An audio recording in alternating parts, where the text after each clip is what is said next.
In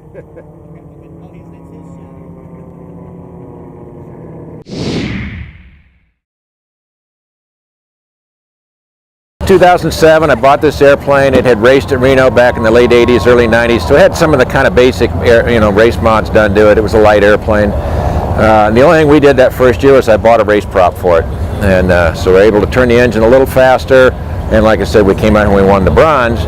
Now I'm interested, so we dropped a little money and overhauled the engine and had Rex from Tulsa Engines, who's, in my mind, the best race engine builder out there. He built us a really good race engine. We came back out, won the silver that year, really pretty much just walking away. And then 2009, we did a race cowl and brought that out in the gold then after that. And then it's really been a lot of incremental improvements in the drag and the airplane. 2010, we rebuilt the wings. 2011, we rebuilt the center section. 2012, we rebuilt the tail feathers and recovered all the control surfaces.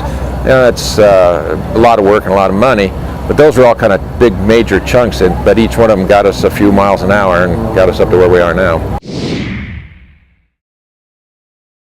In terms of the team development, kind of moved along a little bit organically for a few years there, but then the two big developments. 2014, Ken Price joined the crew, at that time as assistant crew chief, then in 2015 took over as crew chief. And Hasha, of course, who I met in 2015 and made her the pit boss, and she's really done, my original vision was, she'd run the administrative stuff, which she does quite well, but in addition to that, she just has used her leadership and personal skills to really gel us together as a team, as opposed to a group of guys working on an airplane. So those are the two big developments, and it led to us really doing very well last year, and so far we're doing great this year too. And normally over the years, I'm up there right next to Nick and Dennis Buin, who's another one of the great racers out here. And at first turn, I end up losing him in the first turn, slide in behind him. I spend the rest of the race riding around behind a black or a red rudder, as the case may be.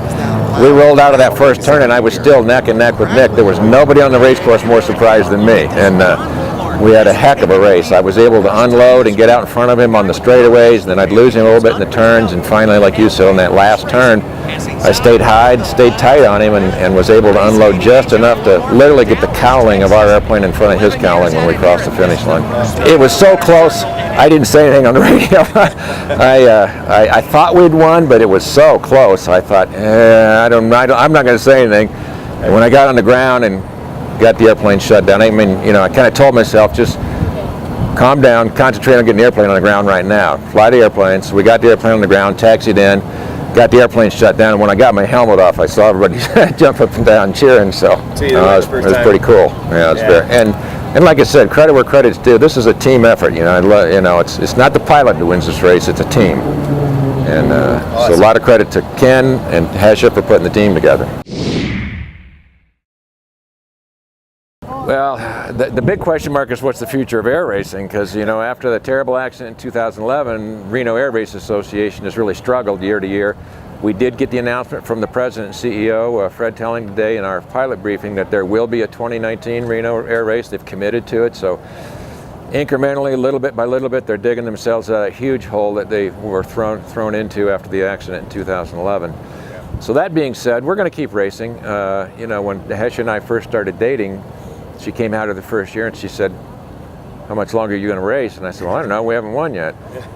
So last year after we won, she said, "How much longer are you going to race?" And I said, "Well, we got to tell them it's not a fluke, we got to show them it wasn't just a fluke." So I don't know, I love doing this. It's a lot of fun, and for the foreseeable future, we'll be out here racing. So. Excellent.